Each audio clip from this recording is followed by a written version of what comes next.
ಆತ್ಮೀಯ ಟ್ರೇಡಿಂಗ್ನ ಸ್ನೇಹಿತರೆ, ಟ್ರೇಡಿಂಗ್ ಅನ್ನೋದು ತಾಳ್ಮೆಯಿಂದ ಕಾದು ಮಾಡುವಂತ ಒಂದು ಕೆಲಸ. ಒಂದು ವೇಳೆ ನಾವೇನಾದ್ರೂ ಕಮಿಟ್ಮೆಂಟ್ ಇಟ್ಕೊಂಡು ಅಥವಾ ಇಷ್ಟೇ ಪ್ರಾಫಿಟ್ ಮಾಡಬೇಕು ಅಥವಾ ರಿಸ್ಕ್ ತಗೊಂಡ್ರೆ ಏನಾಗುತ್ತೆ ಅನ್ನೋದನ್ನ ತೋರಿಸ್ತೀವಿ. ಬರೀ ಪ್ರಾಫಿಟ್ ಆಗಿರುವಂತಹ ವಿಡಿಯೋಗಳನ್ನ ಹಿಂದೆ ನೋಡಿದ್ರಿ ನೀವು. ಒಂದ್ ವೇಳೆ ನಾವೇನಾದ್ರೂ ಜಾಸ್ತಿ ರಿಸ್ಕ್ ತಗೊಂಡು ನಮ್ಮ ಕೆಪಾಸಿಟಿಗಿಂತ ಜಾಸ್ತಿ ರಿಸ್ಕ್ ತಗೊಂಡ್ರೆ ಏನಾಗುತ್ತೆ ಅದನ್ನ ನಿಮ್ಗೆ ತೋರಿಸ್ತೀವಿ. ಇದು ಪಾಕೆಟ್ ಆಪ್ಷನ್ ಅಲ್ಲಿರುವಂತ ಒಂದು ಅಕೌಂಟ್ ನಿಮ್ಗೆ ಗೊತ್ತಾಗುತ್ತೆ. ಇಲ್ಲಿ ಅಕೌಂಟ್ ಯಾರ್ದು ಅಂತ ಹೇಳಿ ಇಲ್ಲೇ ಕಾಣಿಸುತ್ತೆ. ID ನಂಬರ್, ಇದೆಲ್ಲ ರಿಯಲ್ ಅಕೌಂಟ್ಗಳು. ಅಕೌಂಟ್ ಅಲ್ಲಿ ನೀವು ಇಲ್ಲಿ ನೋಡ್ಬೋದು. ಫೈನಾನ್ಸ್ ಅಲ್ಲಿ ಹೋದ್ರೆ ಟ್ರಾನ್ಸಾಕ್ಷನ್ ಅಲ್ಲಿ 18,200 ರೂಪಾಯಿನ ಗೂಗಲ್ ಪೇ ಮುಖಾಂತರ ಮಾರ್ಚ್ 3ನೇ ತಾರೀಕಿಗೆ ಡೆಪಾಸಿಟ್ ಮಾಡಿದ್ವಿ. ಸ್ವಲ್ಪ ಇದನ್ನ ಗಮನ ಇಟ್ಟು ನೋಡಿ. ಮಾರ್ಚ್ 3ನೇ ತಾರೀಕಿಗೆ 18,200 ರೂಪಾಯಿ ನಾವು ಡೆಪಾಸಿಟ್ ಮಾಡಿದ್ವಿ. ಗೂಗಲ್ ಇಂದ ಕಂಪ್ಲೀಟ್ ಆಗಿದೆ. ಅದಾದ ನಂತರ ಇಲ್ಲಿ ಟ್ರೇಡ್ಗಳನ್ನ ನೀವು ನೋಡ್ಬೋದು. ಎಷ್ಟು ಟ್ರೇಡ್ ಆಗಿದೆ ಅಂತ ಹೇಳಿ ಒಂದೇ ದಿವಸಕ್ಕೆ ಇಲ್ಲಿ ಕಾಣಿಸುತ್ತೆ ನಿಮಗೆ. ಟ್ರೇಡಿಂಗ್ ಪ್ರಾಫಿಟ್ ಇದೆಯಲ್ಲ, ಇಲ್ಲಿ ಮೈನಸ್ ಅಲ್ಲಿ 55,157 ರೂಪಾಯಿ ಇಲ್ಲಿ ಲಾಸ್ ಆಗಿದೆ ಕಾಣಿಸ್ತಾ ಇದೆ. ಇದು ಸ್ಟೇಟ್ಮೆಂಟ್ ನೋಡ್ಬಿಡಿ. ಈ ಸ್ಟೇಟ್ಮೆಂಟ್ ಬಂದಿದೆಯಲ್ಲ 5ನೇ ತಾರೀಕು, 4ನೇ ತಾರೀಕು, 5ನೇ ತಾರೀಕಿಗೆ ಬರುತ್ತೆ. ಮಾರ್ಚ್ 5ನೇ ತಾರೀಕಿಗೆ ನಾವು ಡೆಪಾಸಿಟ್ ಮಾಡಿದ್ದು ಮಾರ್ಚ್ 3ನೇ ತಾರೀಕಿಗೆ. ಮಾರ್ಚ್ 5ನೇ ತಾರೀಕಿಗೆ 4ನೇ ಸ್ಟೇಟ್ಮೆಂಟ್ ಎಷ್ಟಿದೆ ಇಲ್ಲಿ ನೋಡಿ. ಸ್ಟೇಟ್ಮೆಂಟ್ ಇಲ್ಲಿ ಕಾಣಿಸುತ್ತೆ, ಹೆಸರು ಎಲ್ಲ ಕಾಣಿಸುತ್ತೆ ನಿಮ್ಗೆ. ಇಲ್ಲಿ ಸುಮಾರು ಟ್ರೇಡಿಂಗ್ ಟರ್ನ್ ಓವರ್ 63,000 ಮಾಡಿದೀವಿ. ಟ್ರೇಡಿಂಗ್ ಪ್ರಾಫಿಟ್ ಎಷ್ಟಾಗಿದೆ ಅಂತಂದ್ರೆ 62,299 ರೂಪಾಯಿ ಒಂದೇ ದಿವಸದಲ್ಲಿ ಲಾಸ್ ಆಗಿದೆ. ಕೇವಲ 18,000 ರೂಪಾಯಿಗಳನ್ನ ಒಂದು ದಿನದಲ್ಲಿ 45,647 ರೂಪಾಯಿ ಪ್ರಾಫಿಟ್ ಮಾಡಿ ಸುಮಾರು 250% ಈ ಅಕೌಂಟ್ ಅಲ್ಲಿ ಪ್ರಾಫಿಟ್ ಮಾಡಿದ್ವಿ ಒಂದು ದಿವಸದಲ್ಲಿ.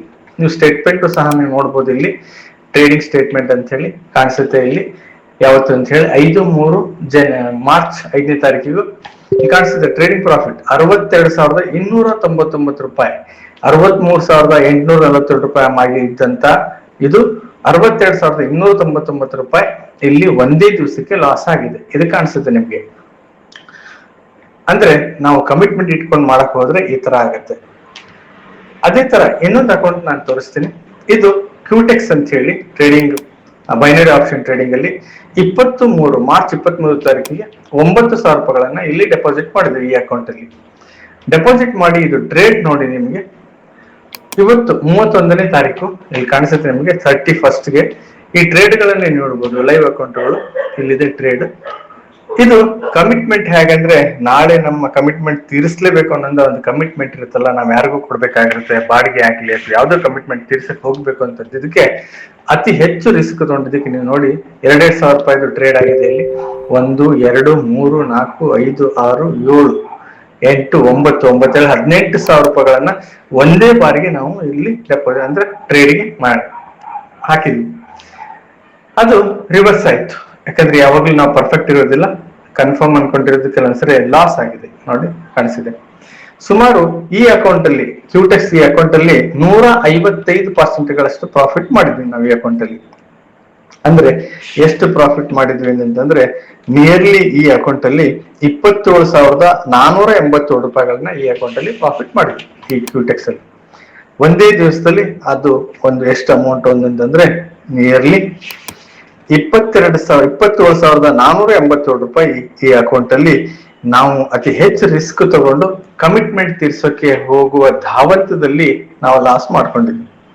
ಆಲ್ಮೋಸ್ಟ್ ಈ ಅಕೌಂಟಿನ ಟೋಟಲ್ 2 ಅಕೌಂಟ್ಗಳಲ್ಲಿ ಹೆಚ್ಚು ರಿಸ್ಕ್ ತಗೊಂಡಿದ್ದಕ್ಕೆ ನಿಯರ್ಲಿ 89,716 ರೂಪಾಯಿ ನಾವು ಈ ಅಕೌಂಟ್ ಅಲ್ಲಿ ಲಾಸ್ ಮಾಡ್ಕೊಂಡಿದ್ವಿ. ಅಂದ್ರೆ ಟೋಟಲ್ ಪ್ರಾಫಿಟ್ ಮಾಡಿ 2 ಅಕೌಂಟ್ಗಳಲ್ಲಿ 89 ನಿಯರ್ಲಿ 90,000 ರೂಪಾಯಿಗಳಷ್ಟು ಈ ಅಕೌಂಟ್ ಅಲ್ಲಿ ಲಾಸ್ ಆಗಿದೆ. ಅದು ಕೇವಲ ಒಂದು ತಿಂಗಳಲ್ಲಿ.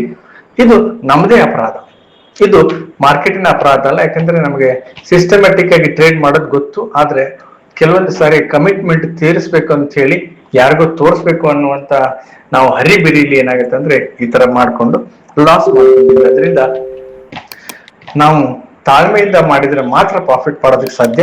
ಮತ್ತೆ ರಿಸ್ಕ್ ಆದ್ರೆ ನಾವು ರಿಸ್ಕ್ ತಗೊಂಡ್ರೆ ಇಲ್ಲಿ ಲಾಸ್ ಆಗೋ ಚಾನ್ಸಸ್ ಇದೆ ಅನ್ನೋದಕ್ಕೆ ನಂದೊಂದು ಎಕ್ಸ್ಪೀರಿಯನ್ಸ್.